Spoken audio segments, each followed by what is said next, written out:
Support for Charlotte Readers Podcast is provided by Charlotte Mecklenburg Library, a connector of readers, leaders, and learners with 20 locations and a 24-hour online presence at cmlibrary.org.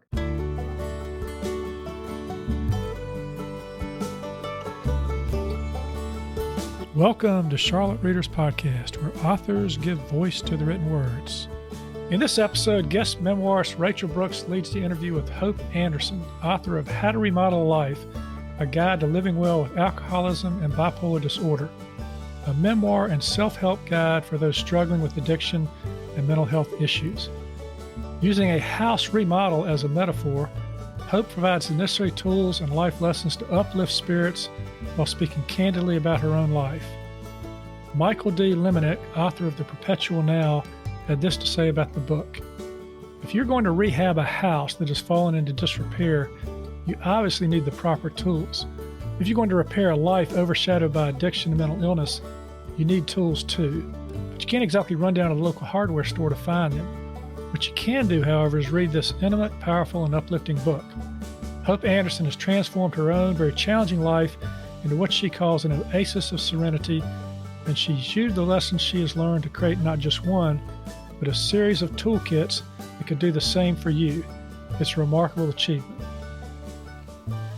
My name is Landis Wade, and I'm the host of this podcast. I'm a recovering trial lawyer turned author turned podcaster of books and stories, and I really appreciate you being here with us today.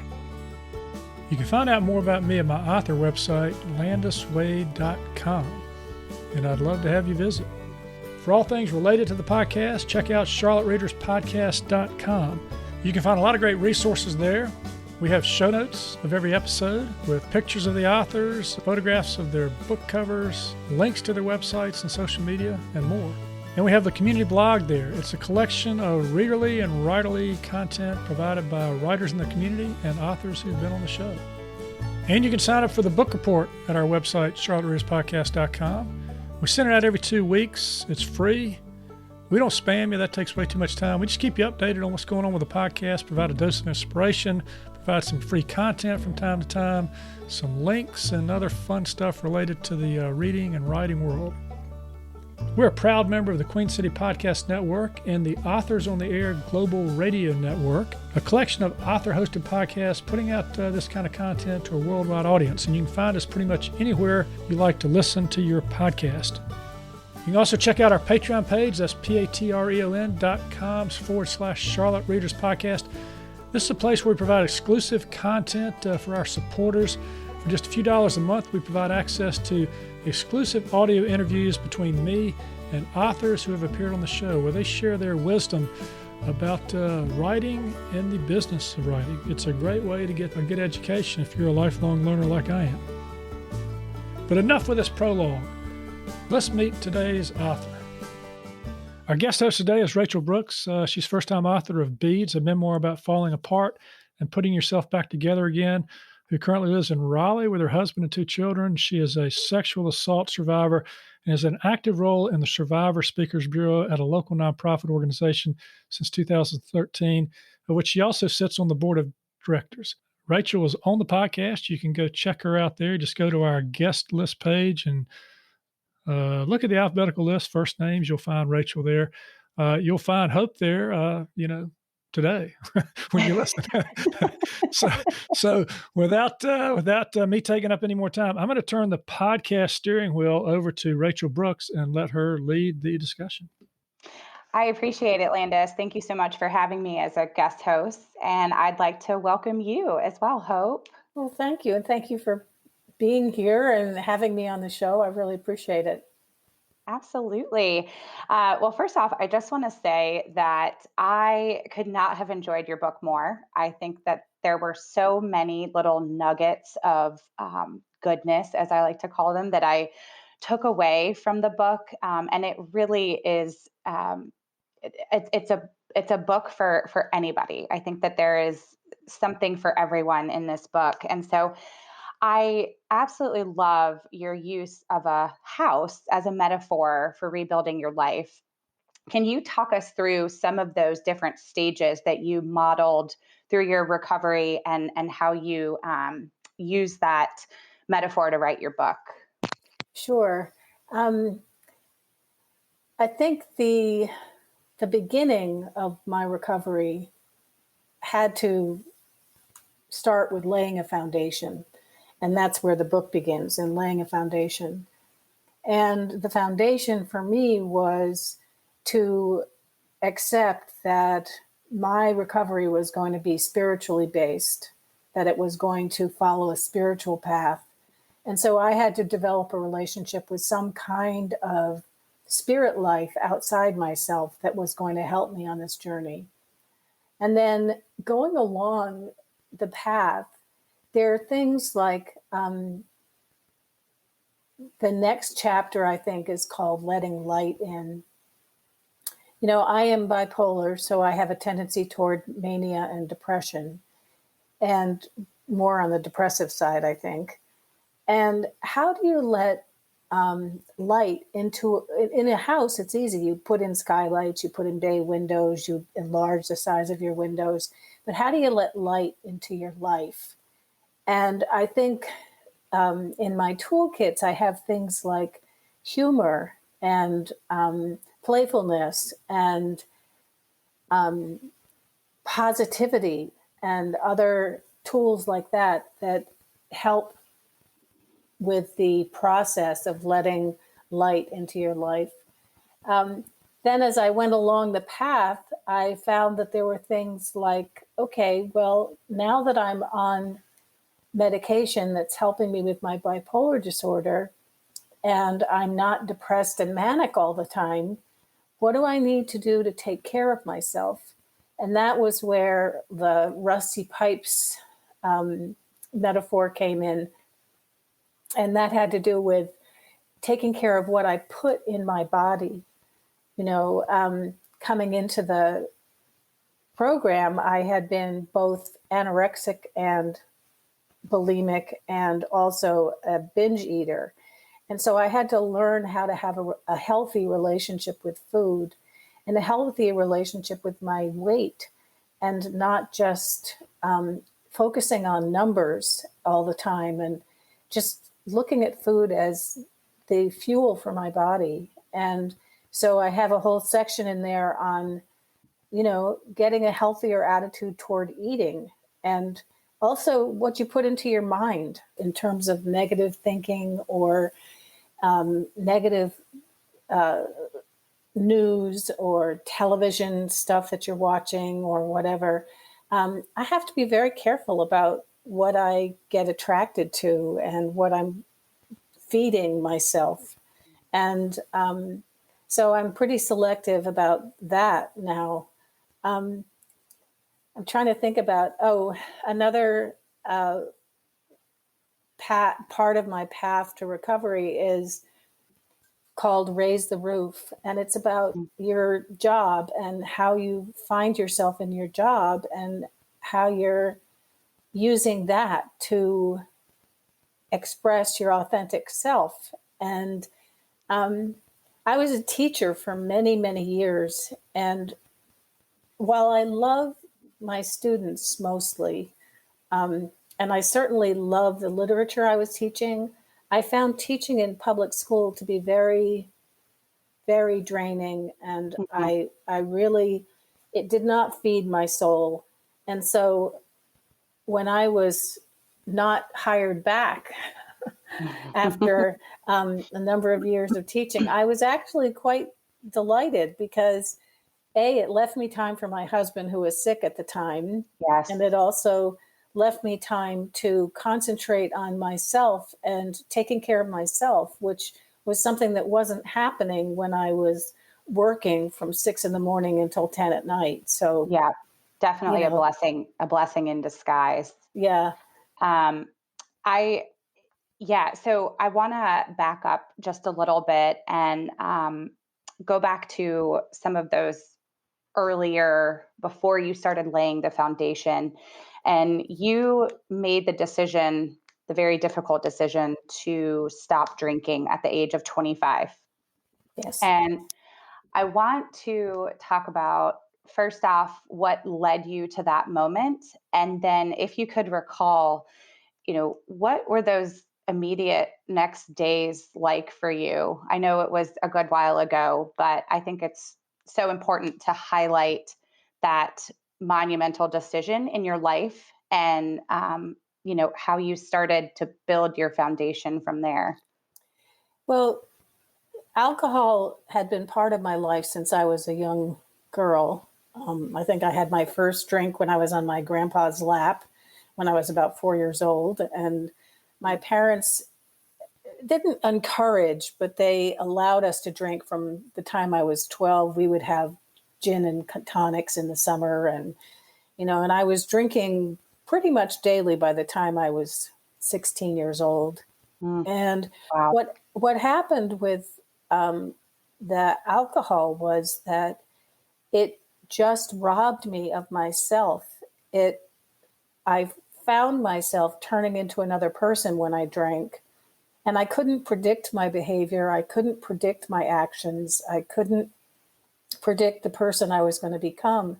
And I became a very irritable, angry, discontent person and very suicidal. And so by the time I was 23, I just felt like I was going to be dead before I was 40. I despaired over my life. And I was so desperate that I fell to my knees and I said, God, please help me. And I didn't even believe in God. I didn't know. I had long lost my relationship with God many years before. And so things started happening in my life that were like these little, I see them now as little miracles that transpired that brought me to the 12-step program that I belong to. And, I sometimes think I was so young when I came in, but you had lived a life. but I by had then. lived a life by then, and I had had enough. And as far as those first few days in the beginning, when it was first suggested to me that I go to a meeting, I didn't know what this person was talking about. I hadn't ever heard of the program. I hadn't ever. It just didn't seem right for me. I couldn't imagine myself being an alcoholic. So I listened, but it was all garbled in my mind. It was all just kind of a different language. And it was only when I started to go to meetings and listen to other people and start to identify with their stories and hear my story in their stories that it all began to make sense. And I began to get what the program was trying to tell me. And I started, really becoming engaged in the 12 steps. So that is incredible, and definitely takes a lot of courage and just recognition that you needed help, even if it didn't quite set in at first.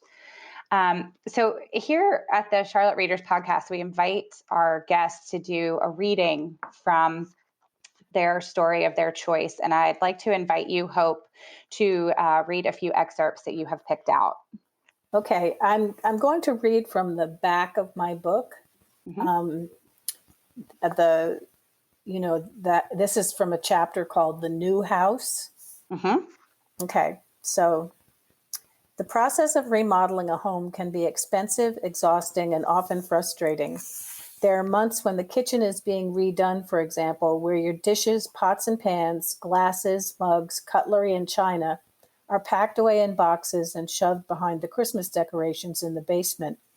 You eat out more, gain weight, and grow grumpy with the frequent delays.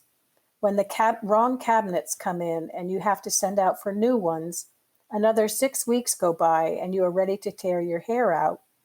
Remodeling is never as seamless as reality television would lead you to believe.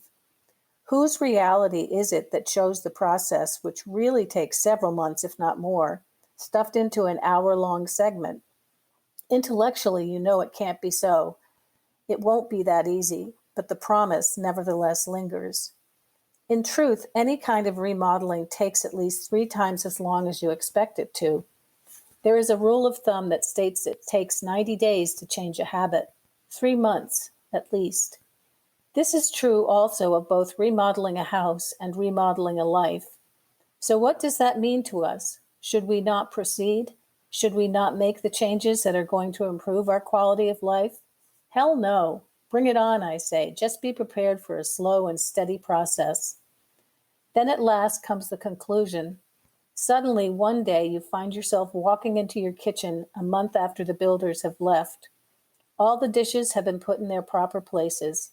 The glassware sparkles through the new glass cupboard doors. Your favorite mug, now visible, beckons you to make a cup of tea. You sit in the comfy chair in the breakfast nook, a space that was never there before the renovation, and look out at this new creation. Gleaming, fresh, inviting, all these positive words pop into your mind. Looking at the little blue vase filled with daffodils that sits on the countertop, you sigh. Peace. That is what all the hardship of remodeling has brought you. Another chapter has come to a close. Peace. When I look back on the decades during which my life has been under construction, and still is today, I marvel that I didn't just give up, walk into the ocean, and never come back. There were times when life was so painful, so heavy, I thought I couldn't bear its weight. But I kept going, one step at a time. I heard the message, stick around until the miracle happens. So I did, waiting for the miracle to occur. Of course, miracles were occurring all the time. I just couldn't always see them. I didn't know then what the miracle would look like, but I think I know now.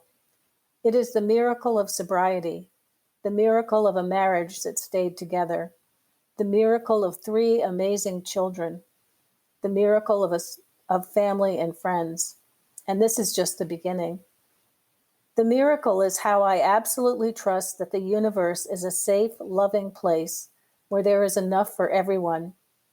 It is a place where I am looked after and taken care of every minute, and I don't have to worry, fret, or push anymore. It is the belief that I have in myself all that I need to be happy in any circumstance, to succeed in all efforts, and to accept setbacks graciously as a necessary part of life. In my miracle life, there are no chance encounters. Nothing is either too small to warrant my attention or too vast to overwhelm it. There is a reason for all things. My miracle may not be your miracle. You may think I am just blowing hot air, but my life has taken on a flow of its own. I ride on the back of my higher power who delights in all things good. Mine is a wonderful life, and I hope the tools I have shared with you in this little book help you find your miracle too. I feel free to sit in my comfy chair and look around at my remodeled life. So shiny, so fresh, so inviting. All the hard work it took to get to this point has been worth it. Of course, the remodel is never over. The journey continues. Thank you so much. That's just such a powerful and beautiful way to end your story. And I want to talk about my personal favorite chapter, the Master Suite, and how you say the Master Suite is the anchor that holds the new house plans together. And this is, towards the end of the book that you start talking about this. So you've got your foundation laid, and you've rewired some things and cleaned out your rusty pipes. And now you're really getting to caring for yourself. And that is kind of the metaphor for this Master Suite. And my absolute favorite line that I will carry this with me is don't should on yourself. And it's this whole notion that, as you're talking about self-care and just all the things that you can do to take care of yourself. And I want to just talk a little bit about this phrase, don't should on yourself, and what that means. Because it resonated with me in such an incredible way. Well, obviously, it's kind of a play on words, right? Yes. I picked up on that. Okay. So, but, I spent so much of my life doing what I should do, or thinking I I should be this, I should be that, I should weigh this, I should have this kind of a house, I should have this kind of a life, my children should behave this way. I mean, it was so controlled and so regulated, and there was really very little room for flexibility, or I don't want to say creativity, because I've always been a very creative person, but it was just so controlled and so tight. And I think one of the gifts of growing old, because I'm old, is that you relax. I have relaxed into my life, and I am now doing the things that I want to do rather than I think I should do. I don't swim every day when the pool is warm enough because I think I should do it. I do it because I want to do it. I don't eat healthy food because I should do it. I do it because I want to do it. I don't go out of my way to help other people because I should do it. I do it because I want to do it. And that's that turn that takes place in your spiritual progress that has your life change from being this series of shoulds that are accompanied by resentments and anger and all kinds of other negative emotions into the pleasure of doing for others what you can do. I absolutely love that. And, it's this, I want to read just one more part of this chapter. I like to think of my self-care as my master suite, my room where I live, sleep, love, bathe, dress, where I spend at least 8 hours a day. And I think that is so important to anybody really who's not only, recovering from mental health or trauma or whatever it may be. I think that this is one of those areas of the book that can really apply to so many lives. So my last question, I want to talk about, where are you today? What does a typical day look like for you now that you've quote unquote remodeled this house? And though it might not be perfect, it's definitely one of that serenity that was mentioned earlier. And so talk us through what a day looks like for you today. Well, I have to preface this by saying that I have just gone through a hell of a year, not just with COVID, but I didn't know it, but my medication was changed in the early part of 2019. And it turns out I was allergic to that medicine. And I went through a year of my doctors telling me I had COVID and just all these awful symptoms and just feeling very depressed and despairing about my life. So I kind of got out of the rhythm that I had been in, Right. So, but I'm just getting out of that, and I'm kind of back into being myself again now that they've discovered what the problem really was. And my typical day is that I'll wake up anywhere from, I'd say, 6 o'clock to 6:30. And I go to a morning meeting pretty much every morning from 7 to 8, and then sometimes 8 to 9. And then I putter around the house, taking care of the things that need to be taken care of, like the dishes from the night before, if we haven't done them, or, feeding the dogs, making the bed, doing that kind of stuff, cleaning up the dog hair.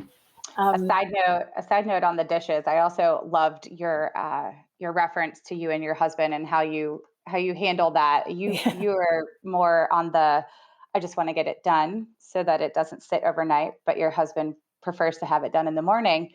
But a very wise therapist told you that if you would like the dishes done, you either do them yourself or you just wait till the morning. That's right. That's right. Which is, I literally could have written that about my own husband and myself. So I really enjoyed that.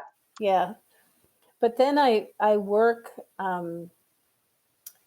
depending on what I have going on. Like right now, I'm waiting for some edits to come back on 2 books that are being published this year. So I I'm in kind of a lull right now, waiting for those edits to come back. But usually what I'm doing is writing in the mornings or working on editing until probably around noon or 1 o'clock.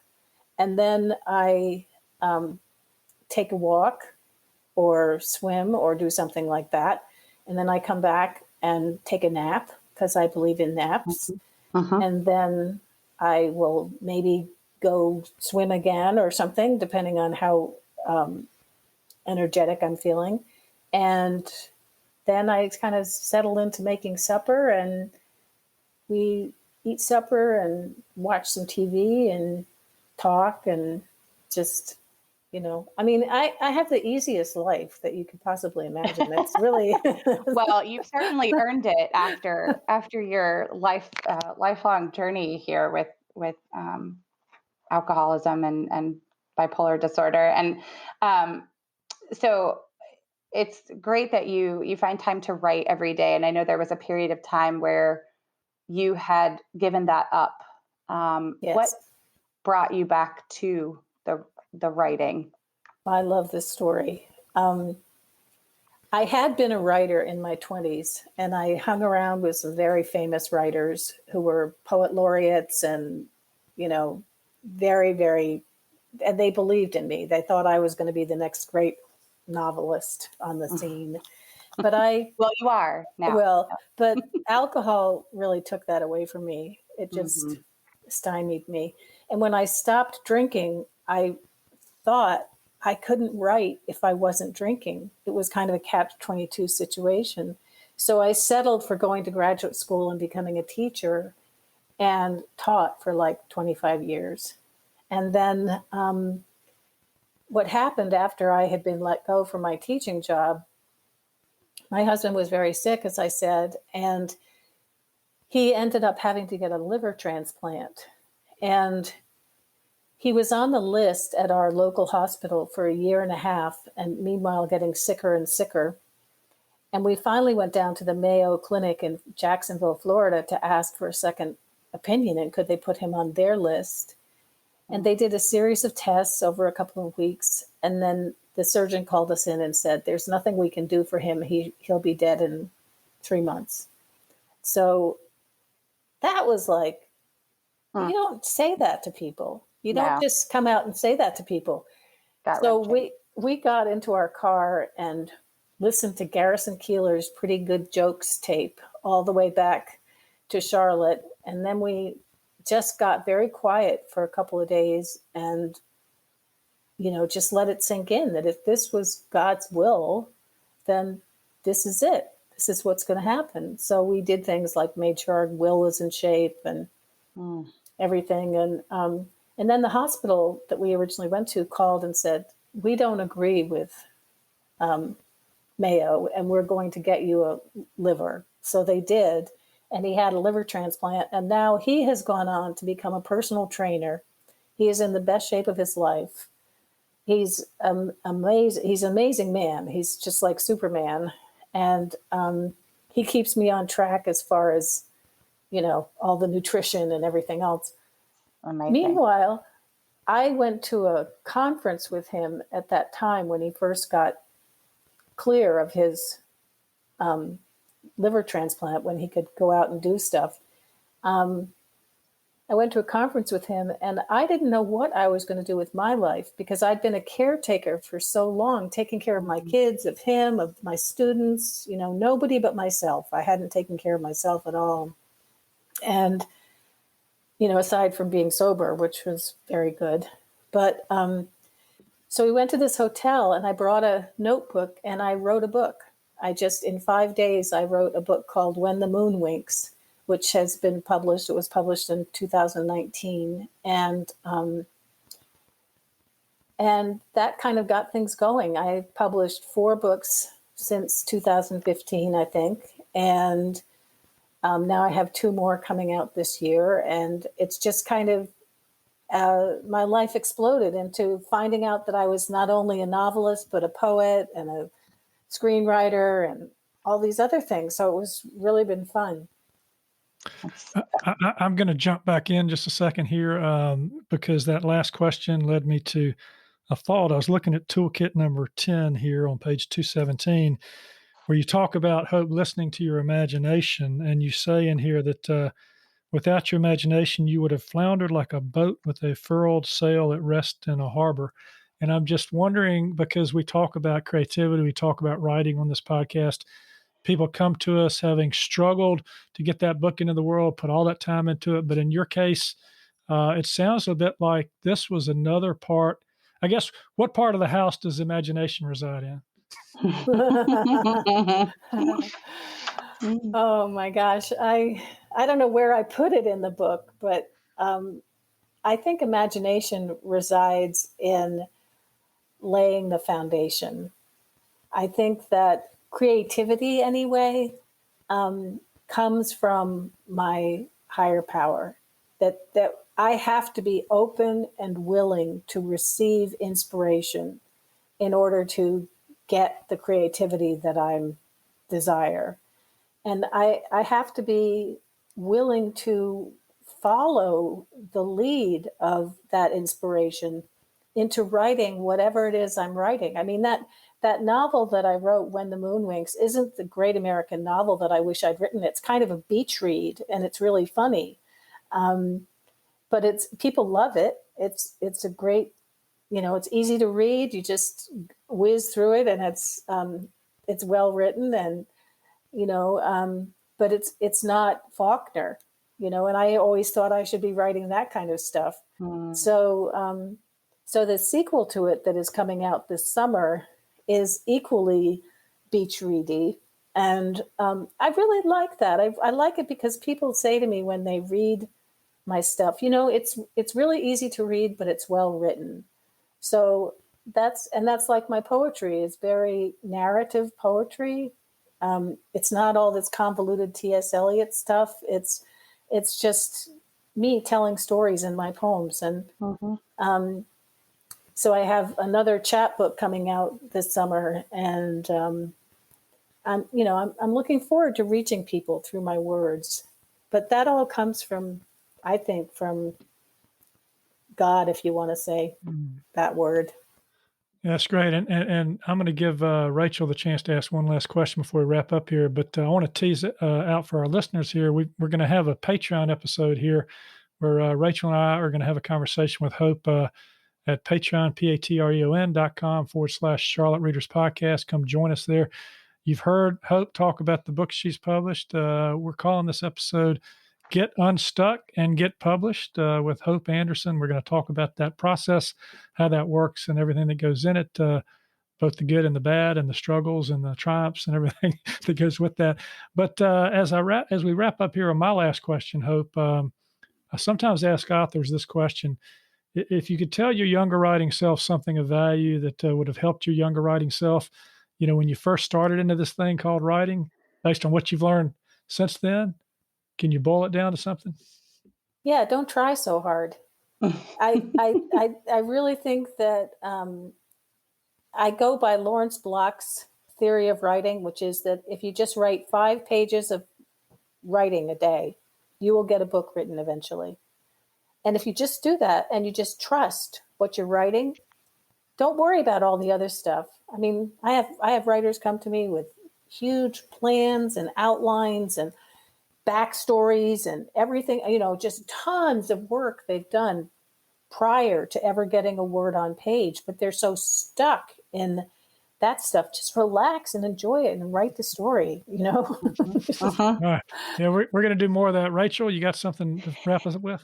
Yeah, actually, I'm going to kind of mirror your question, Landis, and reframe it in, if you had advice for a younger version of yourself, say somebody who is in the throes of alcoholism or going through some sort of undiagnosed mental disorder, what advice would you give to that person who maybe is getting ready to embark on a journey of recovery and is starting to remodel their house? Well, I'm assuming that they've already asked for help, right? So they've already asked for help, and that's the first thing that anybody needs to do. If they're starting on their journey, I'd say just give time. Recovery takes time, and I think so often I notice in young people in the program, or even older people who are just newly getting sober, that they're so impatient to have sobriety, to have it happen, and to have it happen with all the fireworks and everything else, and it really is not a firework thing. Yeah, you quote that it is not a race, and there is no race. There is no race to win. Right. And I think that is that's great. It's the perfect piece of advice. All right. So the book we've been talking about is How to Remodel a Life: A Guide to Living Well with Alcoholism and Bipolar Disorder by Hope Anderson. Rachel, I want to thank you for leading this discussion today. Thank you for having me. Thank you, Rachel. I appreciate it. Absolutely. Yeah. And Hope, I want to thank you for being a part of Charlotte Readers Podcast. Thank you for having me. I really appreciate it. Well, that's it for today. Another fine author giving voice to the written words.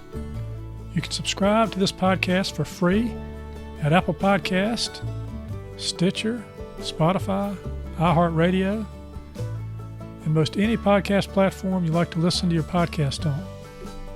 If you like what we're doing, please consider leaving a short written review on Apple Podcasts or the podcast platform of your choice, because when you do, our authors' voices travel much farther and wider in podcast land. And if you're inclined to help us help authors give voice to the written words, and you'd like some member-only content cultivated by our authors and me as our thanks, please consider becoming a member supporter. You can find out how to become a member supporter and more about today's show and all previous episodes at charlottereaderspodcast.com. Thank you for listening. We really appreciate it. I'm Landis Wade for Charlotte Readers Podcast. Charlotte Readers Podcast is a member of the Queen City Podcast Network, powered by Ortho Carolina. For more information, go to queencitypodcastnetwork.com.